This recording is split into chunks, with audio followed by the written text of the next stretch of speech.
Parehong bulak ang ginagamit ng Wrangler at Levi's. Ang Wrangler ay nagkakahalaga ng $19. Ang Levi's ay nagkakahalaga ng $60. Hindi tela ang dagdag na $41 na yan. Narito kung saan eksakto ito napunta at kung aling-anim na iba pang brand ang nagpapatakbo ng parehong proyekto ngayon. Ang isang kamiseta ay umaalis sa pabrika sa halagang $11. Walang nagbago sa produkto, tanging ang kwentong kaakibat lamang nito. Pagdating sa iyo, $120 na ito dahil sa mga middlemen mula pabrika hanggang sa iyo. 7 brand ang hindi sumali sa network na iyon. Walang nagbayad sa listahang ito. Ang presyo ay palaging ang kwentong ayaw nilang basahin mo. Isa, si Wrangler. Bumili ng isang pares ng Wrangler Cowboy Cut Model 13 MWZ. Ang mga ito ay nagkakahalaga ng $13 hanggang $22. Ngayon, bumili na ng isang pares ng Levi's 501 sa halagang $50 hanggang $60.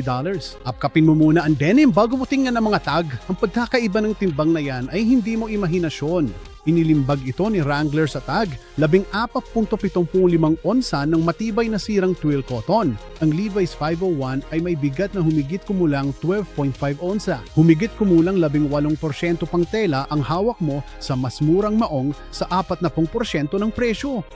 Dinisenyo ni Wrangler ang cowboy cut noong 1947. Ginawa ito ni Rodeo Ben Lichtenstein para sa mga cowboy na kailangan ng maong na matibay sa pagsakay sa toro o pagbabakod. Binabawasan ng broken twill ang pag-ikot ng binti kumpara sa karaniwang twill. Mas mabigat ito dahil sa manipis na punit ng maong. Usapang engineering ito, hindi moda. Pareho ang brief ng Levi's hanggang sa nagbago ito. Noong 70s at 80s, naging fashion icon ng Levi's mula sa pagiging workwear. Sa celebrity campaigns at fashion collabs, ang 501 ay naging forma na imbes na pangtrabaho lang. Kapag kultural na tela ang ibinebenta mo, mas lumiliit ang tela habang tumataas ang presyo. Si Levi ang gumawa ng kalakalang iyon. Hindi ginawa ni Wrangler. Walang bayad ang weight test sa aisle ng tindahan. Mararamdaman mo ng pagkakaiba bago pa man ilagay ang kahit ano sa cart. 2. Carhartt. May 2 Carhartts. Karamihan sa mga tao ay mali lang ang alam. Ang original ay ang J97 Detroit Jacket, 12 onsa na ring-spun cotton duck canvas, triple-stitched main seams, blanket-lined body, at piloted bi-swing back. Ang huling detalyeng iyon ay ang panel na nagbibigay daan sa iyong iswing ang isang tool na hindi napupunit ang tahi. Ginawa na ni Carhartt ang jacket na ito ayon sa parehong detalye simula pa noong 1889. Ito ay nagkakahalaga ng humigit kumulang $110 hanggang $120. Ang pangalawang Carhartt ay ang Carhartt WIP. Noong 1989, sinimulang ipakilala ng Swiss designer na si Edwin Fay ang Carhartt sa merkado ng Europa at noong 1994, itinatag ang Carhartt Work in Progress bilang isang lisensyadong imprint. Parehong silweta, mas manipis na konstruksyon, walang sapin sa kumot, walang biswing na mga panel sa likod. Ang WIP Detroit jacket ay $248 hanggang $288 sa mga fashion store. Hindi nito bigay ang galaw na dahilan kung bakit angkop ang orihinal sa trabaho. Parehong pangalan, $130 pa sa resibo, pero wala ang kalidad na nagbigay ng reputasyon. Hanapin ang J97 sa workwear retailer sa halagang $110 para sa jacket na subok na bago pa man isilang ang lolo mo. 3. Kirkland Signature sa Costco. Bawat mid-tier na kamiseta ay may kasamang 4 na invoice na hindi mo pa nakikita. Ang ahensya sa marketing, ang wholesale distributor, ang retail floor, ang logo. Walang humipo sa damit. Lahat sila ay nag-cash ng cheque. Ang Kirkland Signature Men's Crewneck Tee ay nakapak, karaniwang wala pang $5 bawat isa. Purong cotton ito at katamtaman ng kapal. Parang ganun dapat ang pakiramdam ng isang $25 single brand t-shirt dahil ganun talaga yon. Walang budget sa marketing na nakalagay sa label. Kinumpirma ang presyo ng Kirkland jeans na $16.99 kada pares noong October 2025. Maikli lang ang supply chain dito. Ang pabrika ang nagtayo nito. Binili ito ng Costco. Nahulog ito. Isang tala. Sintetiko na ang tech na pantalon ngayon. Maong at crewneck ay yari pa rin sa cotton. Tingnan ang label, bago i-cart. Pang-4, LL Bean.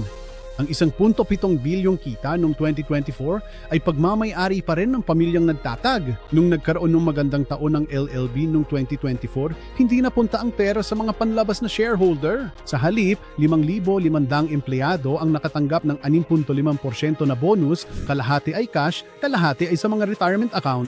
Ang North Face ay sumasagot sa VF Corporation. Sumasagot ang Columbia sa presyo ng stock. Ang presyo na iyan ay nakakaapekto sa presyo ng jacket na iyong binibili. Walang ganong pressure ang LL Bean. Ang Bean boot ay ginawa sa pasilidad ng LL Bean sa Brunswick, Maine. Goma na nakakabit sa pang-itaas na bahagi na gawa sa katad. Gawa ni Leon Wood Bean noong 1911, unang 100 pares, binawi ang 90 dahil sa tahe, ni-refund ang lahat at muling itinayo. Hindi na ito binago mula noon. Ito ay nagkakahalaga ng $149.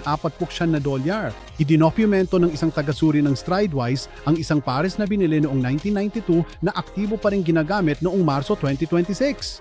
$149 para sa isang bota na ginawa sa isang Amerikanong pasilidad ng isang kumpanyang walang mamumuhu na humihingi ng pag-alis. 5. Uniqlo. Ang Turay Industries ay gumagawa ng materyales para sa aerospace, sports at medical device companies. Nakipagsosyo sila sa Uniqlo para binuo ang heat-tech mula sa simula. Inukuha ng tela ang kahalumigmigan ng katawan at ginagawang init ang pagkakabukod nito. Karamihan sa fashion brands ay walang research sa tela. Mayroon ng Uniqlo at ang presyo nito ay wala pang $25. Nagbebenta ang Uniqlo ng Supima cotton t-shirt sa halagang $24.90. Ang Ralph Lauren naman ay nagbebenta ng katulad na t-shirt sa halagang $85. Parehong sertipikasyon ng Hibla, parehong extra long staple cotton grade. Ang pagkakaiba ay ang Polo Pony, ang lifestyle campaign at 4 na patong lang distribution markup. Direktang kinontrata ng Uniqlo ang tela at ipinasang diferensya sa mamimili. 6. Dickies 874. Baliktarin ang kahit anong pares ng pantalon bago tingnan ang presyo. Hanapin ang panloob na bahagi, idiin ang iyong kuko sa 1 pulgada ng tahe at hanapin ang triple needle reinforcement sa panloob na hita, upuan at baywang. Meron nito ang Dickies 874 kasamang isang treatment para sa pag-alis ng mancha, mainilapat sa pabrika at isang tupi na hinabi sa tela, hindi idinidiin. Nagkakahalaga ito ng $18.97 hanggang $24.99. Ginaya ng designer Chino Market ang silweta at nanimingil ng $150 kahit walang construction details. Sulit subaybayan ang pagbili sa Dickies noong 2025 sa halagang $600 milyon. Nakaligtas ang 874 sa huling transisyon sa korporasyon. Kung ang mga detalye ay makakaligtas dito ay isang bukas na tanong. Patakbuhin ang SIM test sa isang kasalukuyang pares at ikaw ang unang makakaalam. Ito, dulo ng malupain. Ginawa ng Brooks Brothers ang kanilang signature shirt gamit ang Supima cotton, pinpoint weave at isang bulsa sa dibdib. Noong 2016, tinanggal nila ang bulsa mula sa karaniwang telang Oxford na may button down na tinawag itong pagbabalik sa orihinal na disenyo. Hindi yan pamana kundi paningil na nakaanyo bilang kasaysayan. Mabibili na ang archive version sa halagang $158.50 ng libre. Hiwalay na kategorya na ang bulsa sa kanilang website. Ang Lands End Hyde Park Oxford ay nasa $30. Mas pulido, mas malambot, malinis ang bagsak, purong Supima cotton at may bulsa rin. Nasa $158 ang Brooks Brothers para sa pocket memory na nilabas nila. Sa Lands End, $30 lang at ganun din. 7 tatak, isang disenyo.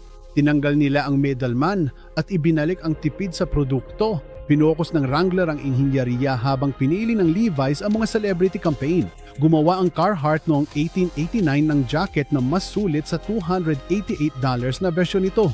Tinanggal ng Kirkland ang 4 na markup layer para makatipid ang mamimili. Tinanggihan ng LLB ng mga investors sa loob ng isang siglo. Nagtayo ang Uniqlo ng Tech Lab kasamang aerospace partner at nagbenta ng output sa halagang $25. Masulit ang $20 pantalon ng Dickies kaysa sa $150 designer Chino sa bawat stress point. Palihim namang ginaya ng Lands End ang bulsa ng Brooks Brothers. Ang presyo ang palaging kwento. Kailangan lang nito ng isang taong magbabasa nito ng malakas.